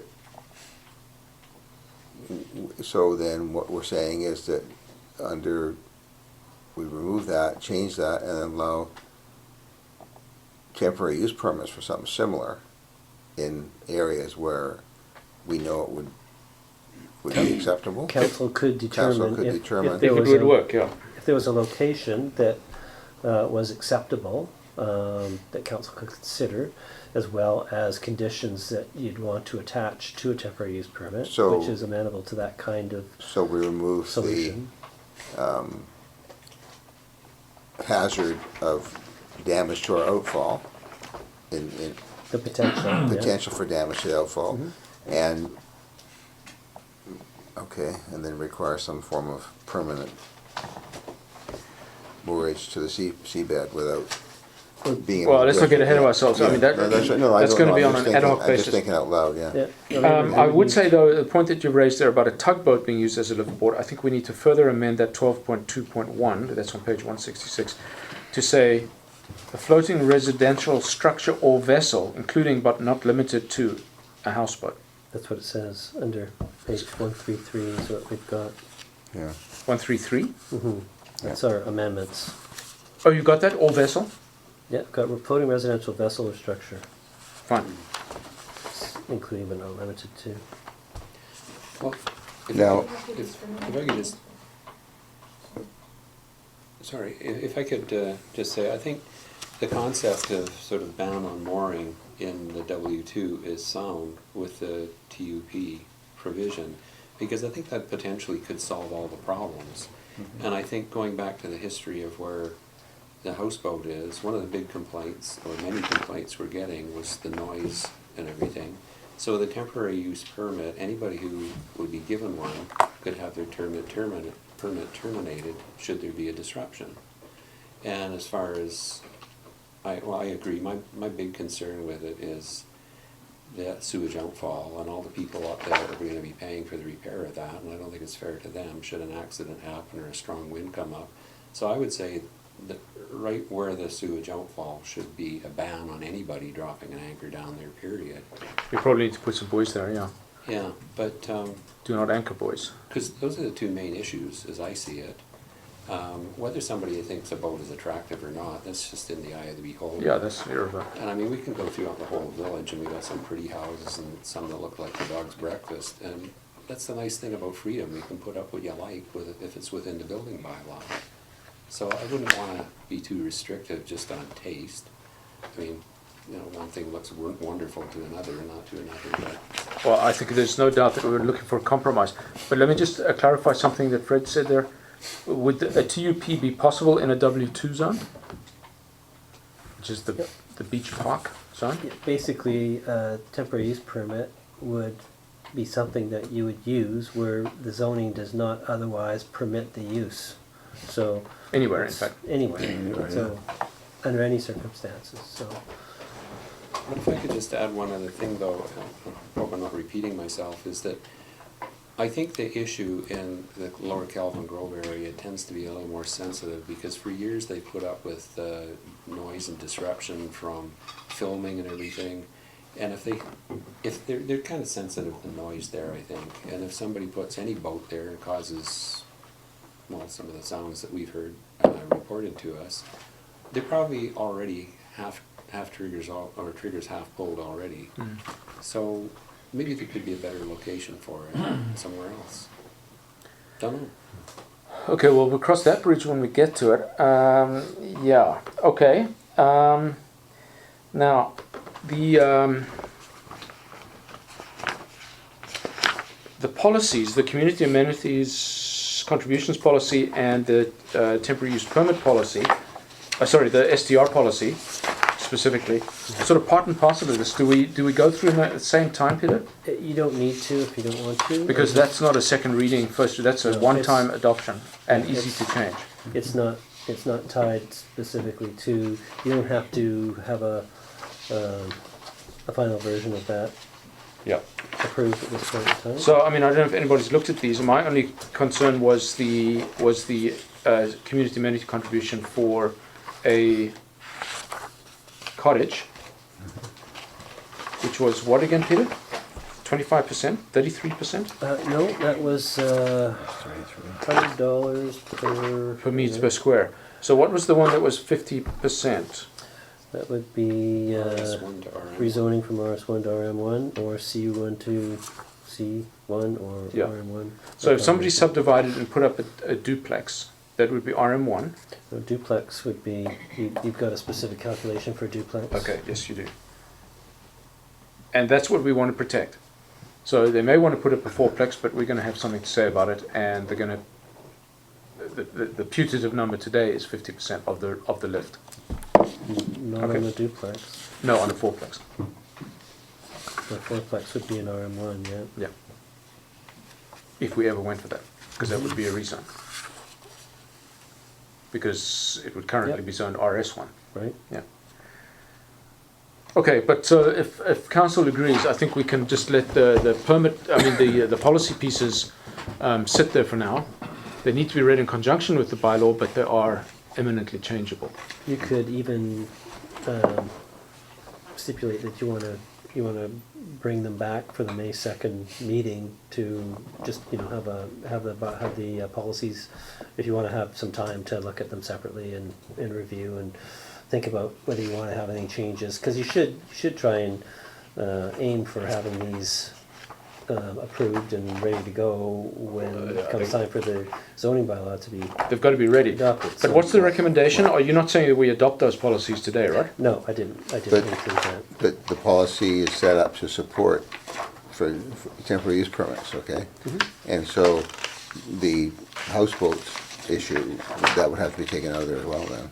Nope, the temporary use permit policy that's attached here is only in relation to short-term rentals. Oh, okay. So All right. we don't have a policy for temporary use permits with respect to Anything that's special. houseboats or anything else that you might come across that might require a temporary use permit. So there would be an application process. We'd have to create an application form, but the application process is dictated by the Local Government Act. So there's notice requirements, there's advertising requirements, there's Yeah. all kinds of stuff like No, that. I So- get that. Okay, so on the nod, let's just forego discussion of the two policies for now, because we get several kicks at the can, and that can be tweaked at any time. That's right. But we do want, obviously, to hear comments on that, because this is how we actually take away some of the economic benefit to the private proponent of a subdivision, even a cottage, although the cottage is nominal. What would the fee be on a cottage? About $1,500, right? No, I get maxed out at 11,500. Or is it 15,000? I got 1 0 wrong. Okay, so but even so, that's not a lot. You still have to pay the transfer tax, of course, to BC, right? Or do you? No, there'd be no because it's transfer. new. Yeah. It's part of your property. Yeah. You're not subdividing. Good selling point. Okay, so where is the recommendation? Recommendation is on page 129. Okay, do it this way. Yeah. Four-parter. Okay, so any further discussion on this? Do we have a seconded motion or second reading? No. I don't think we do. No. No. So first of all, you might want to receive the report and then Yeah. just run through them one by one. I don't think anybody wants to run through them. No, this is only for, Oh, the recommendations, yeah, we're not gonna run through the reports again. Okay, so can we get a motion to receive the report titled Request for Decision dated April 12th, issued for April 18th by PDJ? I'll take that as a yes and a second. Yep. And, actually a joint report. Stephen E. Olmsted SO as well? wrote it and I reviewed it. Oh, you're right, sorry, I beg your pardon. It's just so good, it's like the Bible. All in favor? Opposed? That carries. And now, that the recommended amendments in the April 12th report be endorsed, I think we'll need a slightly amended motion, as amended. As amended to delete. Let's not go through them all, because there's quite a few of them. We've got to highlight the ones that have been changed. As amended to delete the definition of houseboat Yes? and to Is that thing on? unitalicize short-term rental in section 4.6B and add the words number 1702. So it's short-term rental policy number 1702. Under paragraph 9, to write out the word number instead of ampersand sign or the pound sign. In paragraph 11, to unitalicize community amenity contribution policy and add number 1703. In paragraph 12, to in addition to, sorry, Amanda, in 12.2.1. paragraph 12, which refers to section 12.1.1A, where we're deleting the reference to vessels 12 meters or less in length. We are also amending the definition of mooring system to simply refer to the definition or as defined by the federal legislation. So it'll take place in the definition section. Mm-hmm. Yeah. Yeah, okay. And in paragraph 13, the paragraph that we are replacing, the new 12.2.1. 12.2.1A, the new paragraph will read, or subparagraph will read, subject to a need for emergency mooring, no person shall anchor, moor, or permit the mooring of a floating residential vessel or structure, including but not limited to a houseboat, and the word houseboat is unitalicized, for periods greater than 72 hours every 30 days. And in the map, the coordinates are to be amended to add specificity to a fifth decimal place or more. And that's it in terms of changes. 5 changes, took 2.5 hours. Wow. Peter, Sorry? 12.2.1 G, you want to strike shed. Oh, that's right. Sorry, there was a couple of additional things in addition to the recommendations in the report. We had striking the word shed in. Sorry, that section again, Steve? 12.2.1 paragraph G. Yep. Okay, and then we also had in 14.3.5 changing square, the word square to the word linear. And in 4.15 striking the word heavy from the heading. Yeah. And 11.1.1 E of the bylaw, we're adding subparagraph E, buoy for marking of anchors. Sorry, what was that section again? 11.1.1, a new subsection E, away for the marking of anchors. Do we not just want to change D to mooring buoys? We could do that. If that's Simpler, council's desire. Council. It's a nice D. D is just mooring buoys? Yeah. Yeah. It's quicker. Yeah, Steve? sure. One more, if you missed it, is 4.12.7. Under home-based business, was striking the words for commercial purposes after animal feeding. It's important, correct me if I'm wrong, that we actually enumerate all of these because this is now, Yes. yeah. Yeah. So we're striking for commercial purposes. Okay. What else you got? I don't have anything else. Do you have anything else, Steve, Steve? any more? That's it. Okay, thanks. Thanks for your assistance as well, Steve. It's lucky this is an informal council. Okay, so those are the amendments to the amendments. Where's the recommendations again, Peter? Page. Page 129. You?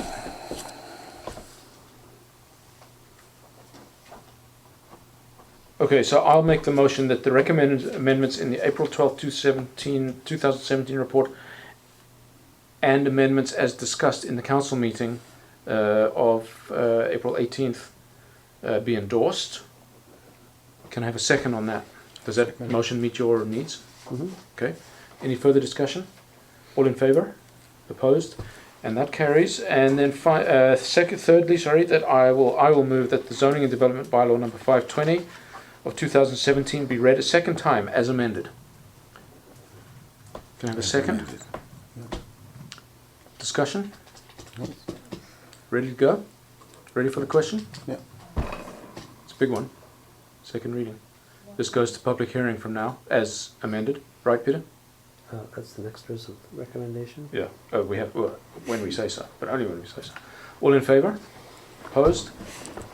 That carries, and I will move that a public hearing regarding zoning and development bylaw number 520/2017 be held at 7 p.m. on Thursday, May 4th, 2017 at Broughton Hall, Lions Bay. Before I ask for a second, Ron, you have a problem with this date? Book this time away from the village. Yeah. Well, So what are the implications? Can Ron vote on the bylaw if he hasn't been at the public hearing? Yes, Steve, there's sorry. Go ahead, Yeah. Steve. Yeah, the councillors don't have to be present so long as, or they can vote if they're not present. Once they've reviewed the report of the public hearing that's prepared and certified by staff as being a fair and accurate representation of the hearing. And it's staff that's so certified. There's no approval of the report by council. No, the hearings I've been involved with in the past, the chair of the hearing sometimes signs it as well as the presiding officer. Okay, so I mean, as we know from councillor school, public hearing is a formal process. The chair calls for public commentary 3 times. Written submittals are received. If there's any written submittal at the time, copies are made for distribution to the public attending the meeting so they can see it. People are given the opportunity to re-comment 2 more times. And then the meeting is closed, after which no further comment may be received until the decision is made. So it's not a deal breaker if you can't make it. Like a horse trade. I'll come on the 4th, but I won't be on Friday the 5th. Friday the 5th being the House Sound Community Forum. Yes. It's whatever suits you, because my concern was more that you would not be allowed to vote. But if you read the report, you're fine. And you will read the report, and you'll be briefed on the report, of course. So that's fine. So I don't have any problem with that date and you not being there. So there's no horse trading required unless you want to. But. So can I have a second on that motion, on the date? Thanks. Any further? All in favor? Opposed? That carries. And that is that.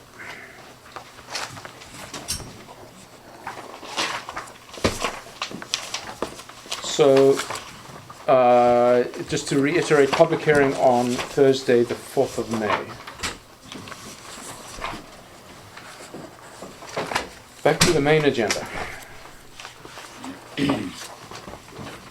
Correspondence, starting on page 181. Okay, Yeah, go ahead, Ron. I'll be quick, so should be quick. CCOM Board of Directors, it's, we've already dealt with that from Carl. So, no response, Carl's got this. Correct, no response? Okay, Metro Council of Councils, no response. Just by the by, who's coming? No? Okay. Are you coming to the Council of Councils? April 29th, Saturday? I won't be here, no, so. Pam, no? Going to the Council of Councils? Yeah. I don't know what it is. Thank you, Steve, very much. Thanks, Much Steve. appreciated. Okay. It's a Council of Councils. It's a meeting where you go to. All the councils All the in councils Metro in Metro Vancouver get together. go and get together and hear what Metro's up to. Keep busy that day, aren't you?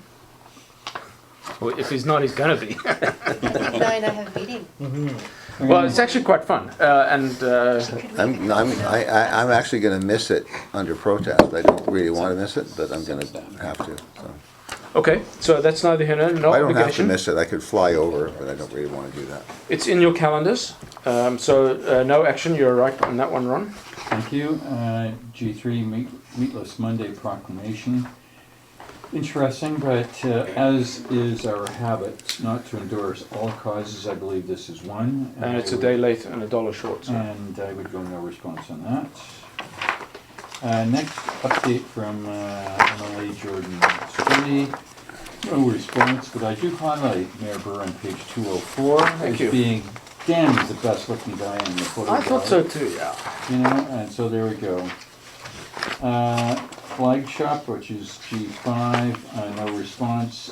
Well, this was a question. This came to me, and I just wanted to put this by everybody. Do we want to order any flags for Canada 150?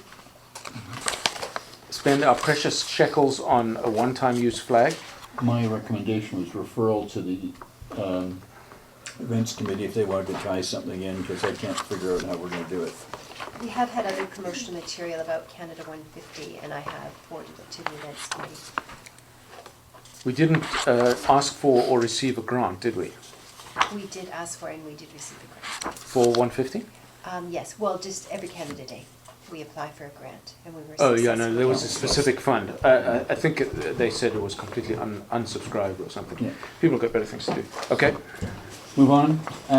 Request to support the Sailor Sea UNESCO World Heritage Site application. Pretty decent story in this one. There's no cost, no commitment. What we're talking about is next to Howe Sound. I would actually, my recommendation would be that staff contact the Sailor Sea Trust for a stock letter for Mayor Burr to consider and edit and sign. So this would be council's endorsement of this request to support the initiative, which is the Sailor Sea. Nebulous at best. Yes, but but it's- I mean, they say so. I'm very sorry, and they ran out of time. Well, Peter, you checked that this doesn't conflict with the other UNESCO World Heritage Site application being done for Howe Sound, correct? Right, that was for the Biosphere Initiative. Yeah. And I checked with Ruth Simons, and she said, no, actually, it'd be complimentary. Okay, so is it council's wish that I write them a letter saying, okay? well, it's that staff digs it out, and you can edit or not, then we'll send you what I'm sure is going to be a canned copy that they'd like to see. They're either the ultimate or the penultimate says, please contact us, so Or you could just come up with some wording. That's called downloading. I was going the other way. Maybe it's uploading. All right, so we're going to leave it. Okay, so I'll do Carl, that. it's unfortunately in your lap, done for that. The resident ones, let's go with Mr. Ignis. No response requested, and so no response. Annual dates, no responses, has already been responded to. Mr. Peterson, R3, if you've looked at this, disregard below Mr. Peterson's signature about the advertising rates for the pending directory, and focus just above. So his ask is on behalf of a variety of groups to have the former library area. I remember that staff had an interest in this and was exploring this, so my recommendation is that staff respond to Mr. Peterson and advise where they are with this and what the timing might be. Yeah, I mean, I'm not quite sure what the ask is, because I think anybody can use that space subject to availability. Is there a fee associated with it today, Pam? I'm sorry? The use of the library space? Yes, there is. There's a rental fee. Okay, so Yes. it's already there, right? Yeah. Or am I missing something? I'm sure they'd like to see those stacks gone. Well, I think we discussed that part, that, maybe that becomes a record storage facility. Well, but that's what I mean, this is. there's still 2 more rooms. Yeah, it was never part of the rental. Okay. And it's I'm closed off pretty thinking- much permanently now. We've got the other 2 rooms, access to the washroom. Well, I mean, these guys in their pitch that they're making are talking about 3 separate events going on at the same Yeah. time, so unless you're. So what is the response? Good idea, let us know when you need it. Staff to respond. Yeah, but that's, Yeah, so we haven't Thought of it. finished fleshing out the potential other ideas, Yeah, and I yeah. think there was gonna be a consultation process around that as well. Yes. Potentially, as to other ideas, so I don't think that, the seniors are the only ones who are interested in the space, that's but, for sure. yeah, staff will respond. Okay, thank you. And then, so R3, this is Lisa Turpin, the road issue, which is on, starts at page 42, which is the bottom, versus 2.3 on the top. And this one, was, I believe it, in my view, CAO's articulated in his April 3rd email the response. And I guess in the repair might be somewhere in the work plan. It escapes me where it might be, but it sounds like it should be a couple of years off. Is that a nod? It's within the IMP, and it is, I believe, a couple of years off. Nice. There we go. That would be the response. So. Nice. I don't think we'll put anything on email. So, unless there's a hand going up, I will move to the next one, which is the zoning bylaw, which CAO responded to the questions on that. I've got nothing further to add, and I don't believe council does either. Correct. No disagreement, thank you. Which brings us to the last one, the daycare zoning OCP. Which, just give me a second, notes are messy. This has been answered as well, no response. It has been answered? Yes, it has. Okay. And that concludes. Thank you. Motion to receive correspondence, and second. Any further discussion? All in favor? Opposed? And then the B, which is the on-table stuff. We which already we're- amended the agenda to accept that above F, so moving to new business. Seeing none, we'll move to public questions and comments. 2 minutes on any topic. Any topic or each topic? No, any topic discussed in this meeting. Okay, so first one, as a taxpayer of Lions Bay and somebody who has now witnessed the lack of work going on Ocean View Road, and you have just sunk $2.5 million back into the reserve this year and increased our property taxes. I find that absolutely deplorable. And if you go to page 145 of your new zoning bylaw, no, you know what? I'm so exhausted and done. I'm not going to tone it down. Thanks, Ron. Uses prohibited in all zones. I talked to some people at childcare licensing today, and your 4.3.8, any use not listed as a principal or secondary use in this part or any of the zones is not prohibited. So, Is prohibited. uses are expressively prohibited in all zones.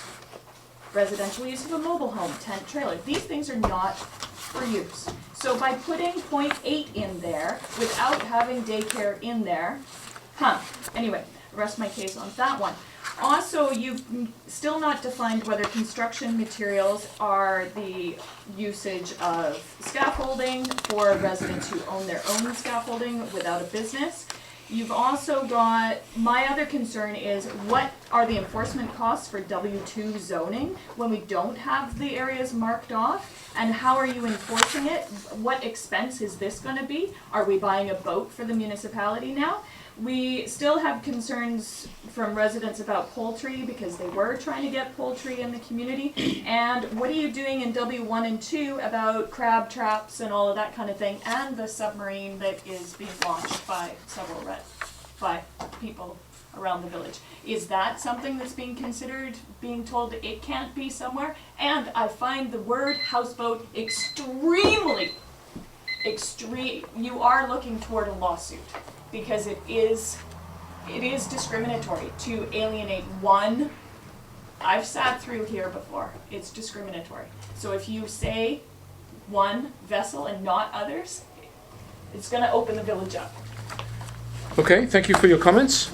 I now need a motion to close the council meeting on the basis of matters to be considered under the following sections of the Community Charter: 90 Part 1C, Labour Relations, and 90.1I, the receipt of advice subject to solicited client privilege.